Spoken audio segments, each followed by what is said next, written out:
இந்த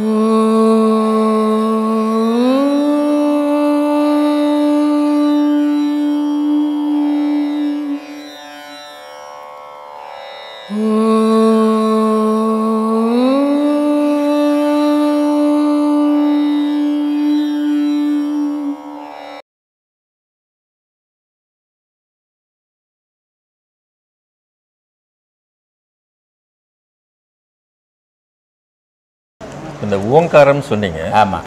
இப்போ நிறைய இந்த கோவிலில் வந்து இந்த ஓம் அப்படிங்கிற ஒரு சொல்லே வந்து ஓங்கார நாதம் அப்படின்னு சொல்கிறாங்களே. சரி, அது எதுக்கு போட்டு வச்சுக்கிறாங்க? பெரிய பெரிய கோயில்களில் போனீங்கன்னா மொழிக்கு ஒரு ஸ்பீக்கர் வச்சுட்டு அதில் போடணும்.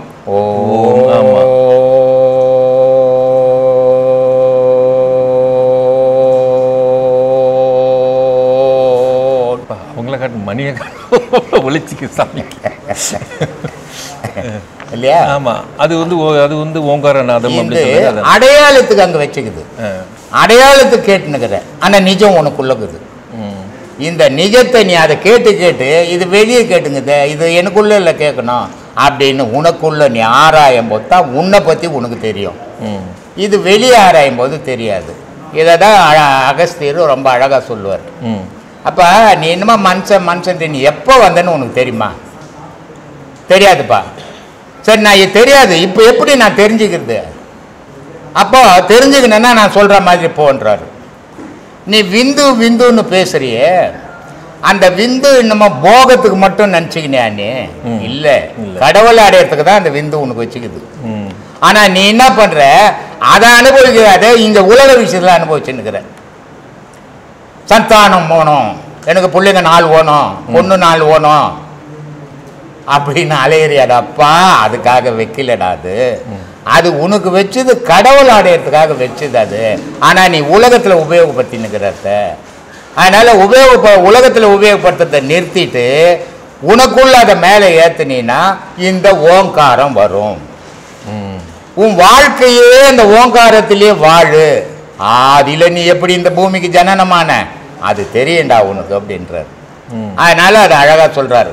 விந்து நிலை தனை அறிந்து விந்தை கண்டால். அந்த விந்துன்ற ஒரு பேருப்பா. ஆனா அந்த விந்துக்குள்ள 5 பஞ்சபூதம் அடங்கி இருக்குது. சும்மா இல்லை, 5 பஞ்சபூதமா அந்த விந்துக்குள்ளதான் இருக்குது. அதனால அண்டத்தில் உள்ளது, பிண்டத்தில் உள்ளது. உலகத்துல 5 பஞ்சபூதம் ஆளுது. 5 பஞ்சபூதத்துல விந்து இருக்குது. ஆளுது 5 பஞ்சபூதத்துல விந்து இருக்குது. எச்சில பஞ்சபூதம் இல்லை, ரத்தத்துல பஞ்சபூதம் இல்லை, உன் சதையில பஞ்சபூதம் இல்லை, ஆனா விந்துல 5 பஞ்சபூதம் இருக்குது. இந்த 5 பஞ்சபூதம் உலகத்தையும் உற்பத்தி ஆகுது, கடவுளை அடையறதுக்கும் வழிகாட்டுது. அதனால சொல்றாரு, விந்து நிலை தனை அறிந்து விந்தை கண்டால் விதமான நாதம் அது குருவாய் போகும். அந்த முள்ள நாதம் அது குருவாய் போனால் ஆதி அந்தமான ஜோதி நீயாவாய்னார். உலகத்துல நீ எப்படி ஜனனமானியோ அப்படி ஆயிடுவோடா நீ, அது கூட போனீங்கன்னா அப்படின்னா. விந்துக்கு மட்டும் சொன்னீங்க. இது ஸ்ரோனிதத்துக்கும் இருக்குதா? இதே தான் அது. இதே தான் சாமி. ஆணுன்ற ஒரு உடல், பெண்ணுன்ற ஒரு உடல். ஆணுக்குள்ள என்னன்னா இயங்குதோ அத்தனையும் பெண்ணுக்குள்ள இயங்குது. பெண்ணுக்கு 2 சிறப்பு உண்டு, ஆணுக்கு அந்த 2 சிறப்பு கம்மி. இவ்வளவுதான் வித்தியாசம். தலைமுடி நீயும் வளர்த்தீங்கன்னா பொம்பளை மாதிரி வரும். முகத்துல பிறந்ததுலேருந்து மஞ்சா பூசுன்னா மீச தாடி வராது. எல்லாம் பண்ணிக்கலாம், ஆனா பால் வராது இல்லையா? கர்ப்பம் தரிக்காது, முடியாது. இந்த 2 பொருள் பெண்ணுக்கு மாறின பொருள். அதனால்தான் என்னுடைய சீடர் ஒருத்தர் மந்தவெளியிலேருந்து கோபின்னு ஒருத்தர் வருவார். அவரு நான் மேலே கிளாஸ் மெத்த மேலே கிளாஸ் நடத்துங்கிற சவுத் காலனியில். அவர் கீழே நுழையிறாரு. கீழே வந்து கேட்குறாரு என்ன மேலே, குரு ஆணெல்லாம் சீக்கிரம் செத்து போகிறான், பெண்ணெல்லாம் ஏன் ரொம்ப நாள் இருக்கிறாங்கன்னு கேள்வி கேட்டார். கீழே கேட்குறாரு, மேலே நான் கிளாஸ் நடத்துங்கிறேன். சரி, நான் சொன்னேன் அங்கேருந்த ஆணெல்லாம் கொடுக்குறான், பெண்ணெல்லாம் வாங்குறாப்பா அப்படின்னு. அதான உண்மை இல்லையா? இன்னைக்கு இந்தியா லெவலில் எடுத்து பார்த்தீங்கன்னா சம்பளத்திலிருந்து அதான் நடக்குது. சம்பளம் ஏன் சாமி கொடுத்தாண்ட போறீங்க? இந்தியா லெவலில் எடுத்து பார்த்தீங்கன்னா விடோக்கள் அதிகமாக இருப்பான் இந்தியாவில். காரணம் என்னன்னா, ஆண் வந்து இந்த விந்துன்றது தான் உயிர். இப்போ டாக்டர்கிட்ட போனீங்கன்னா உடம்பு சரியில்லை உங்களை தூக்கின்னு போனால் முதல்ல அவர் பார்க்கறது கண்ணு. ஆமாம், கண்ணப்பை திறந்து பார்ப்பாரு, இது தேரும் தேராதுன்ட்டு. ரெண்டாவது துணியை தூக்கி பார்ப்பாரு, ஏன்னா கண்ணில் விந்துக்குதான்னு பார்ப்பாரு. அதான் சூட்சும விந்துன்னு பேர். அது இருந்தால் தான் உனக்கு ட்ரீட்மெண்ட் கொடுத்தா பொழைப்பேன், அது இல்லைன்னா எவ்வளோ ட்ரீட்மெண்ட் கொடுத்தாலும் பொழைக்க மாட்டேன். அதனால் அவர் பொழைக்காது, தூக்கின்னு போயிடுன்னு. அதே மாதிரி விந்து உயிர்நிலையில் வெளியே வந்துடுச்சான்னு பார்ப்பார். வெளியே வந்தால் காப்பாற்ற முடியாது. இந்த ரெண்டும் சாம்பிள் பார்ப்பாங்க டாக்டருங்க. அப்போது விந்து தான் ஒரு மனிதனுக்கு உயிர். ஆனால் அவன் அந்த உயிர்ன்றதை மறந்து போகம்ன்ற விஷயத்தில் பயன்படுத்துகிறாங்க. போகம் பண்ணணும். இப்போது ஒரு ஆன்மீகத்தில் இருக்கிறவங்க போகம் பண்ண வேண்டிய அவசியம் கிடையாது. ஏன்னா அவனுடைய உறுப்புகள் சிறுத்து போயிடும். அதனால் அவன் போகம் பண்ண முடியாது. ஆனால் அஞ்ஞானி போகம் பண்ணணும். ஆனால் அந்த போகம் எப்படி பண்ணணும்? மாதம் 2 வாட்டி பண்ணலாம். மாதத்துக்கு 30 நாள் இந்த பக்கத்தில் போய் வீட்டில் போர் அடிக்கணும், நெல் போர் அடிக்கணும். உங்கள்கிட்ட மாடு இல்லை, பக்கத்து வீட்டுக்காரங்கிட்ட கொஞ்சம் நெல் போர் அடிக்கணும், 2 மாடு கொடுப்பா அப்படின்னு வாங்கின்னு வருவேன். சரி, காலையில் ஓட்ட ஆரம்பித்து ஏதோ சாயந்தரமான மாட்டுக்காரங்கிட்ட கொடுக்கணும், இல்லை கொடுக்க மாட்டேன், சும்மா வந்த மாடு தானே, ராத்திரிக்கெல்லாம் ஓட்டலான்னு ஓட்டின்னு இருப்பேன். அதனால் சொன்னான், சும்மா வந்த மாட்டை நிலாவில் கட்டி ஓட்டேன் அப்படின்னு. அந்த மாதிரி இந்த விந்து இன்பத்துக்கு மட்டும்தான் அப்படின்னு மக்கள் நினச்சிங்கிறாங்க. இன்பத்துக்கு இல்லை, அந்த இன்பம் தான் உன் உயிரே, அந்த இன்பம் தான் உன் நீயே.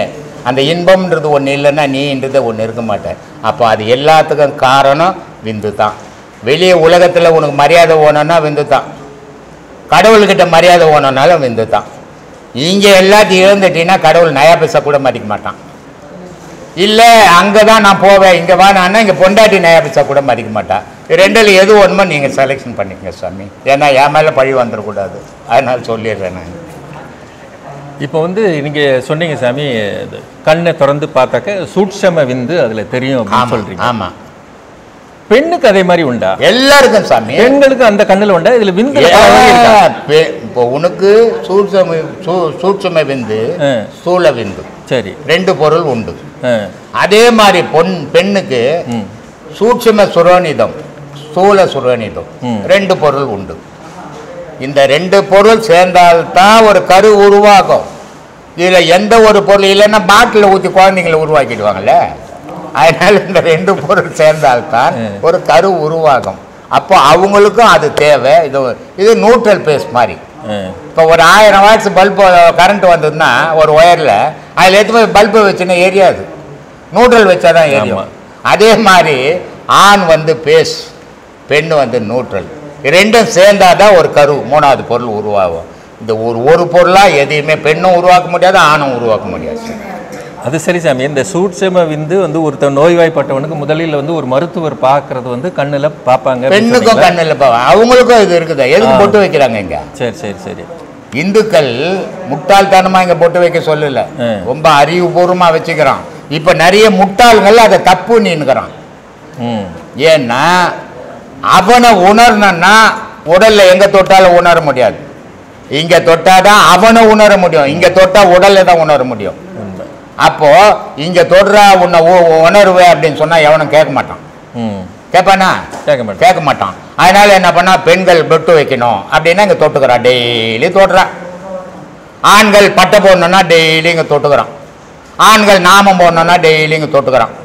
அப்போ இங்க தொடுற இடத்துல தாண்டா நீ இருக்கிற, இந்த தொடுற இடத்துல தாண்டா உன் மனம் இருக்குதுன்னா அதுக்காக இதெல்லாம் வச்சு. முன்னெல்லாம் கடவுளுக்கு ஆடு மாடு கோழி இதையெல்லாம் நம்ம பலியிட்டு படையல் போட்டோம். சரி. இப்ப சுண்டல் கொழுக்கட்டை இதெல்லாம் வச்சு பண்றோமே. சரி. இது எந்த மாற்றம்? எதனால இப்படி? ஒரு மாற்றம் இல்லை, கவர்மெண்ட் மாற்றம். கோயிலாண்ட அந்த ஆடு வெட்டினா ஒன்று புடிச்சு போய் உள்ள போட்டுருவான். இப்போ அப்போ யாரும் கேட்பாரு மேய்ப்பாரு இல்லை.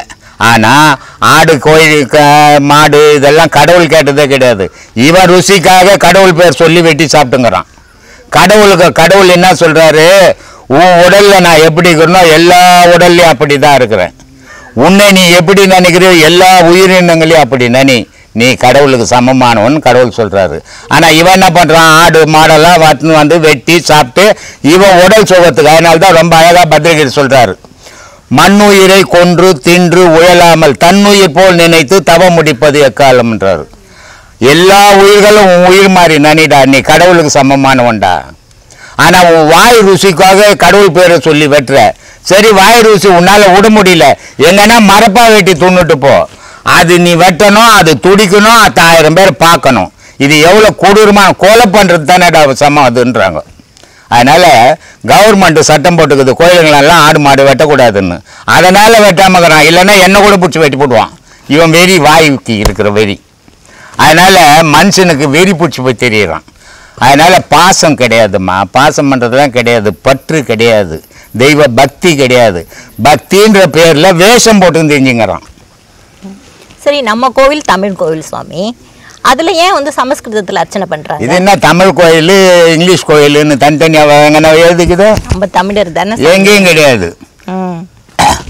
சமஸ்கிருதத்துல ஏன் அர்ச்சனை பண்றான் அப்படின்னா, உனக்கு கோயில்ல போய் அர்ச்சனை பண்ண தெரியுமா?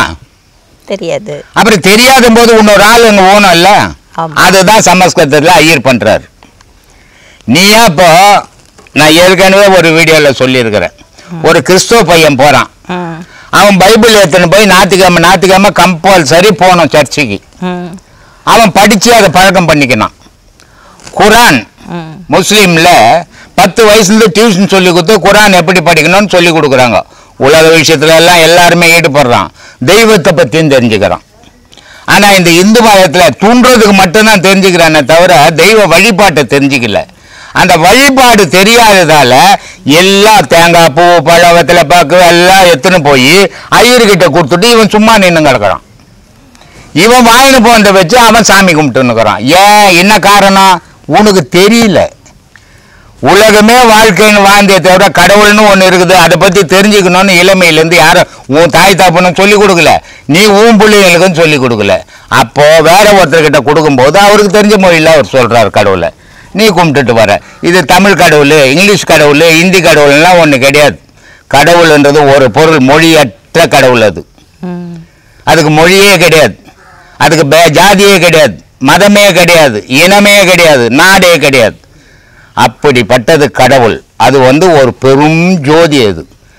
அதுகிட்ட நீ சொல்றதெல்லாம் அது காதில் விழாது. இதெல்லாம் மனுஷனுடைய திருப்திக்காக பண்ணினுங்கிற விஷயம். அதனால ஒவ்வொருத்தரும் இளமையிலே ஒரு சஷ்டி சொல்லி கொடுங்க, ஒரு கந்தர் அனுபூதி சொல்லி கொடுங்க, ஒரு அகவல் சொல்லி கொடுங்க. அப்போதானே குழந்தைங்க நேராக போய் சாமி கும்பிடும்.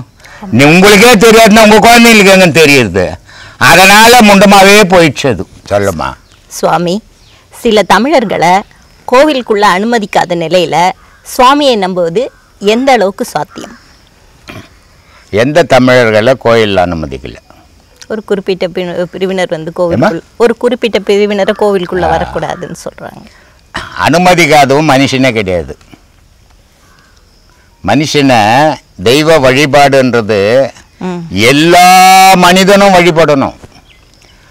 கடவுள்ன்றது இப்போதான் சொன்ன ஜாதிக்கு அப்பாற்பட்டது. அது ஜாதியை வச்சுக்கின்னு மதத்தை வச்சுக்கின்னு நீ வழிபடாத அப்படின்னு சொல்கிற போது தான் மதம் மாற்றம் நடக்கிறதுக்கு காரணமே இது தான், அடிப்படை பேஸே இது தான். ஏன்னா மனுஷனுடைய வாழ்க்கையில் மரியாதை முக்கியம். அந்த மரியாதை எங்கே கிடைக்குதோ அங்கே போயிடலாம். அது எந்த மதமாக இருந்தாலும், கடவுள் இருக்குதா இல்லையாத அப்புறம் மொத்தத்தில் மனுஷனுக்கு மரியாதை வேணும். இங்கே வந்து இவன் வரக்கூடாது, கோயில் உள்ள அவன் வரக்கூடாது, அந்த தெருவுக்கு போகக்கூடாதுன்னும் போது தான் மதம் மாற்றம் நடக்குது.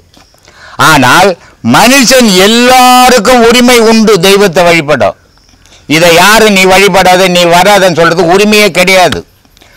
ஜாதி மதம்ன்றது உன் குடும்பத்துக்குள்ள வச்சுக்கணுமே தவிர ஊருக்குள்ள காட்டக்கூடாது. இதுவே பெரிய தவறு. இந்து மதத்தினுடைய அழிவுக்கு அடிப்படையே காரணம் இந்த ஜாதி மத வேற்றுப்பாடு தான். உயர்ந்தவன் தாழ்ந்தவன், கடவுளை வழிபடுற யார் உயர்ந்தவன், யார் மனசு சுத்தமாகுதோ அவன் தான் உயர்ந்தவனை தவிர அந்த ஊர்ல பதவியில் இருக்கிறதால அவன் உயர்ந்தவன் கிடையாது. மனம் யாருக்கு சுத்தமாகுதோ அவன் தான் உயர்ந்தவன். அதனால இந்த எஸ்சியை வரக்கூடாது, இருளரை வரக்கூடாது அப்படின்றது வந்து பெரிய தவறு. முன்ன அவன் கடவுளை பற்றி அறியலன்னு அர்த்தம். ஏன்னா மனித இனம் கடவுள்னு ஒன்று அவனுக்குள்ள இல்லைன்னா அவனே இருக்க மாட்டான். கோயிலில் வந்து சாமி கும்பிடாதன்னு சொன்னானே, அவனுக்குள்ள கடவுள் இல்லைன்னா அவனே இருக்க மாட்டான். கடவுளை கும்பிடுறதுக்கு யாருக்குமே தடை கிடையாது, தடை போடவும் கூடாது.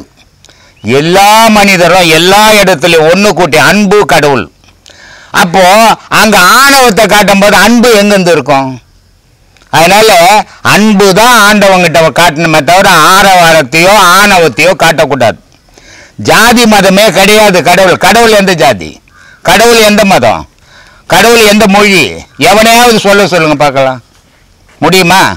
அப்படிப்பட்ட பொருளை எல்லாரும் வழிபடணும். ஜாதி மதம்ன்றது உன் குடும்பத்துக்குள்ள வச்சுக்கோ, தப்பு இல்லை. ஆனா ரோட்ல இருந்து வந்து காட்டக்கூடாது, அது தப்பு. ஏன்னா எல்லா இனத்தவரும் வாழறது தான் நாடு, எல்லா இனத்தவரும் வழிபடுறது தான் தெய்வம். அந்த மாதிரியான மனப்பக்கம் இல்லாத மனித இனத்திலேயே சேர்க்கை இல்லாதவன்னு எனக்கு நம்பிக்கைமா. சுவாமி, ரகசிய காணிக்கைகள் செலுத்துறாங்க, அதன் உள்நோக்கம் என்ன? நான் முதல்ல போய் சாமியை பார்க்கணுன்றதுக்காக போகிறது. இப்போ நீ 10 ரூபாய் கொடுப்ப, நீ லைனில் நிற்கணும். நான் ரகசியமாக போய் ஒரு 1000 ரூபாய் கொடுப்பேன், என்னை முதல்ல 8 மணி நிற்க வைப்பாங்க. ஆனால் சாமி அப்படிலாம் வர சொல்லலை. மனுஷன் பண்ணிங்கிற வேலை இதெல்லாம். கடவுள்கிட்ட அந்த வேற்றுமையே கிடையாது. எல்லாரும் எங்கேருந்து ஒன்றாலும் கும்பிடலாம். கோவிலுக்கு போய் தான் கடவுளை கும்பிடணும்னு அவசியமே கிடையாது. அவன் நின்ன இடத்துலையே கடவுளை கும்பிட முடியும், வழி தெரிஞ்சவன். வழி தெரியாத பக்தியில் இருக்கிறவன் கோயிலுக்கு போய் வழிபடணும். அந்த கோவிலுக்கு போகிறதுக்கு யாருக்குமே தடை இருக்கக்கூடாது. இருந்தாலும் அது தவறு தான். எல்லா மனிதரும் வழிபட வேண்டிய இடம், எல்லா மனிதரும் ஒன்று சேர வேண்டிய இடம் தெய்வத்தாண்ட. அங்கே வந்து ஜாதி மதம் இனம் எல்லாம் காட்டக்கூடாது. அதுக்கு நான் ஏற்றுக்கிறது இல்லைம்மா அதை. சுவாமி, மதவாதத்துக்கும் இனவாதத்துக்கும் என்ன வித்தியாசம்?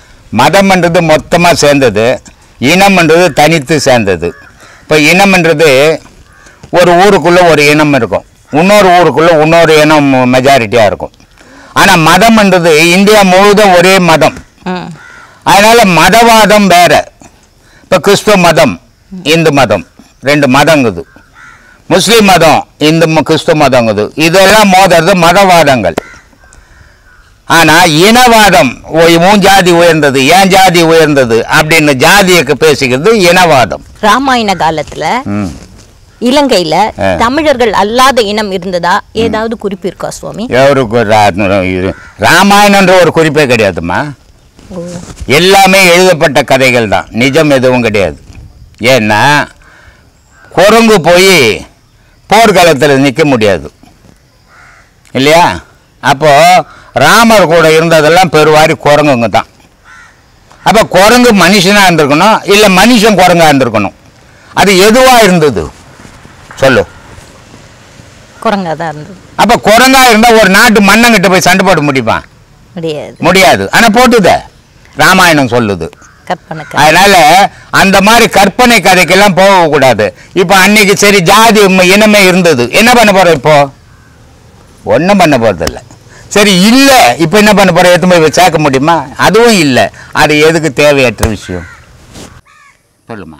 சுவாமி, வாழ்க்கையில் வந்து எது முக்கியம்? நிம்மதி முக்கியமா இல்லைனா அடுத்தவங்களுக்கு உதவி பண்ணுறது முக்கியம்? வாழ்க்கையில் நம்மளோட நிம்மதி முக்கியமா இல்லைனா அடுத்தவங்களுக்கு உதவி செய்கிறது முக்கியம்? உதவி செய்கிறதால நிம்மதி போகாது. முதல்ல உன் வாழ்க்கை சிறப்பாக வாழ கற்றுக்கோ, அடுத்தவங்களுக்கு உதவி பண்ணும். உன் வாழ்க்கையை பராபரியாக விட்டுட்டு நீ அடுத்தவங்களுக்கு உதவி பண்ணிவிட்டு துன்பத்தைப்படாது. எப்போவுமே நான் சொல்லுவேன், முதல்ல நீ நல்லா இரு. நீ நல்லா இருந்து பல பேருக்கு தர்மத்தை பண்ணு, அந்த தர்மம். ஆனால் நீ கெட்டு போய் 4 பேர் நல்லா இருக்கணும், நான் கெட்டு போனாலும் பரவாயில்ல, நீ கெட்டு போனால் உனக்கு யார் பண்ணுவான்? அதனால் முதல்ல நீ நல்லா இருக்க முயற்சிகள் பண்ணு, பல பேருக்கு தர்மத்தை பண்ணு, அந்த தர்மம் உன்னை காப்பாற்றும். சுவாமி, தியானம் செய்வதனால ஞானம் அடைய முடியுமா? தியானம்ன்றது அது பெரிய விஷயமா? அது சாதாரணமான விஷயம், ரொம்ப கடினமான விஷயம். தியானம்ன்றது கண்மூடி உட்கார்ந்து நிற்கிறதெல்லாம் தியானம் இல்லை. இவனுடைய எண்ணங்களும் இவனுடைய செயல்களும் இவனுடைய உடலை மறந்து உயிரோடு கலக்கிறது தான் தியானம். ஆனால் உயிரோடு கலக்க தெரியணும், அதுக்கு சரியான குரு வேணும், இல்லைன்னா செய்ய முடியாது. எங்கேயோ போய் ஒரு இடத்துல கோவிலில் மனம் சரியில்லை, மன அமைதி வேணும், நான் கோவிலில் கண்ணு மூடி தியானம் பண்ணுறேன் அப்படின்றதுலாம் தியானம் ஆகிடாது. தியானம்ன்றது இறைவனுக்கு தன்னை தானம் கொடுக்கணும், அதான் தியானம். அதனால தான் சொன்னார் பாம்பாட்டி, உடல் பொருள் ஆவி 3 தானம் வாங்கிய எங்கள் சட்குருன்னாரு. அப்போது உடல் பொருள் ஆவி 3 ஆன்மா ஜீவன் எல்லாத்தையும் கடவுள்கிட்ட கொடுத்த பிறகு உனக்குன்னு என்ன இருக்குது? அப்போ உனக்குன்னு ஒன்றுமே இல்லை, இறைவன் பார்த்துப்பான்ற நம்பிக்கையில் அவர் கொடுத்தாரு. அவர் மகான்னு ஞானி கொடுத்துட்டார். நீ அஞ்ஞானி அப்படிலாம் கொடுக்க முடியாது. ஏன்னா உனக்கு உலக வாழ்வு இருக்குது, உன் குழந்தை குட்டிக்குது, உன் குடும்பங்கள் இருக்குது.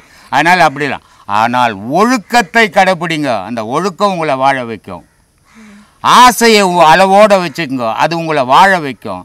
ஆசையை அளவு மீறி வெளியே செலுத்தும் போது உங்களுடைய வாழ்க்கை சின்னாபின்னமாக போயிடும். இதை நீங்கள் எப்பவுமே உங்களை பார்த்து வாழ்ந்தீங்கன்னா நிம்மதி கிடைக்கும். உலகத்தை பார்த்து வாழ்ந்தீங்கன்னா நிம்மதி இழந்துருவீங்க. அதனால் உங்களை பார்த்து வாழ கற்றுங்க. அமைதியான 10 ரூபா சம்பாரிச்சிங்க, இது போதும்ன்ற நினைவு வச்சிங்கன்னா நிம்மதி கிடைக்கும். 10 ரூபா சம்பாரிச்ச போதும், அது 1000 ரூபா ஓணும், நீனா நிம்மதி இழந்துருவீங்க. அதனால் எது கிடைக்குதோ, 1000 ரூபா கிடைச்சாலும் 1 கோடி கிடைச்சாலும் போதும்ன்ற நினைவு வச்சிங்கன்னா நிம்மதி கிடைக்கும். சுவாமி, ராகு கேது தோஷம்லாம் வந்து கல்யாணம் ஆனவங்களுக்கு இருக்குன்றாங்க. அதுக்கு வந்து கோயிலில் நிறைய பணமும் வந்து செலவு பண்ணுறாங்க. அதனால ஏதாச்சும்? ஆமாம், அது அந்த தோஷம் பிறக்கும்போது ஏற்படுற தோஷம். அது கர்ப்பத்தில் அந்த கரு தரிக்கும் போது ஆணும் பெண்ணும் சேர்ற நேரம் நட்சத்திரங்கள் கிரகங்கள் எப்படி இருந்ததோ அதுக்கு ஏற்ற மாதிரி அந்த கரு தரிக்கும் போது அந்த தோஷங்கள் ஏற்படும். அப்போது அந்த தோஷம் வந்து பிறந்த பிறகு பாதிப்பு இருக்கும். கல்யாணம் ஆகாது, செவ்வாய் தோஷம்னுவாங்க, நாகதோஷம்னுவாங்க. அப்போ இதை மாதிரி தோஷங்களுக்கு சில பரிகார கோவில்கள்னு இருக்குது. பரிகார கோவில் ஜோசியர்கிட்டலாம் போயிடக்கூடாது, ஜோசியர்லாம் பரிகாரம் பண்ணிட முடியாது.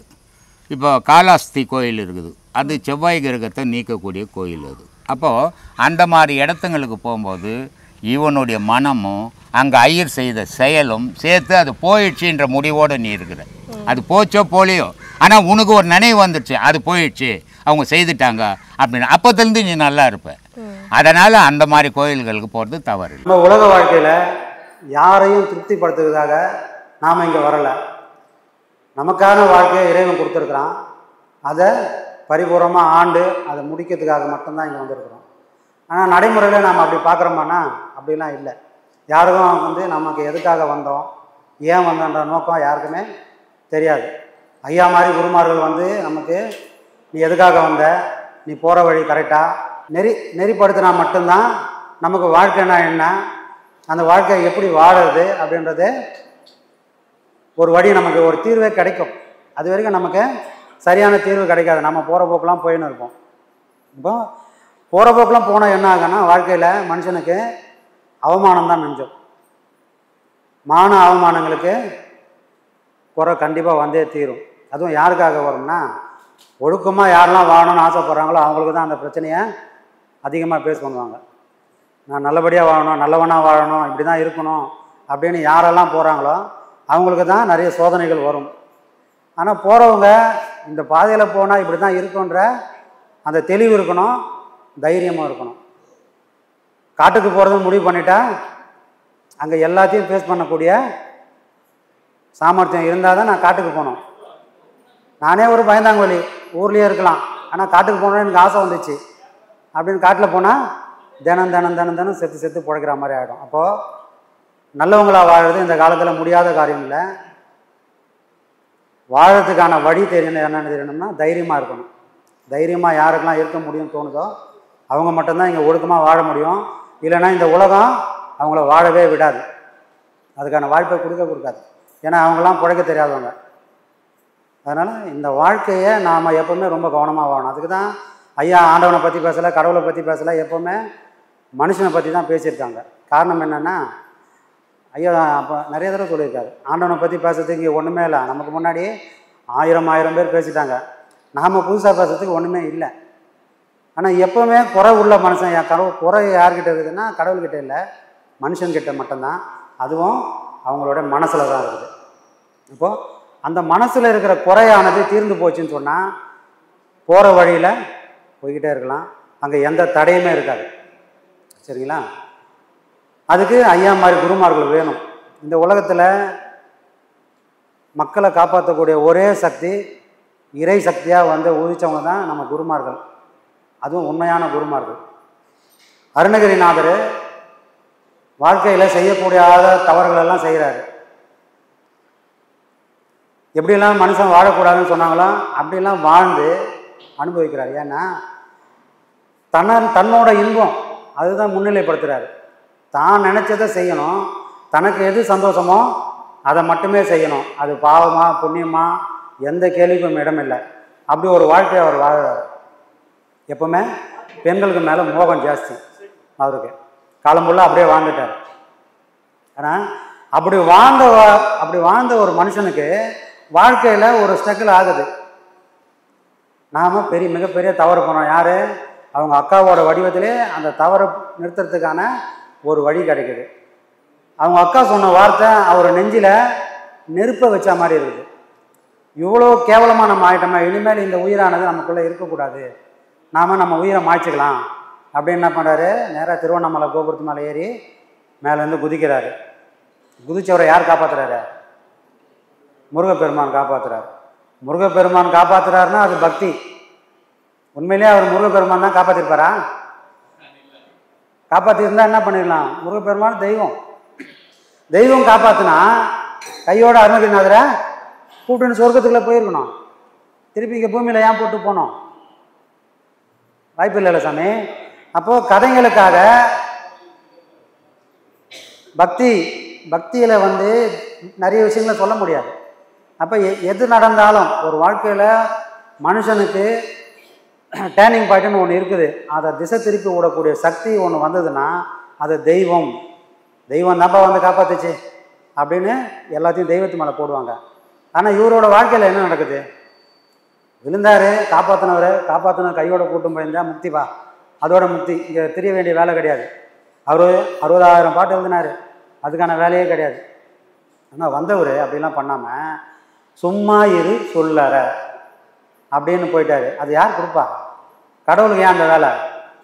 காப்பாற்றின கடவுளை கையோட கூட்டும் போகாமல் உபதேசம் பண்ணிட்டு போகிறாருன்னா அப்போ அங்கே முருகனா வரல, முருகன்றவன் குருவா வந்து.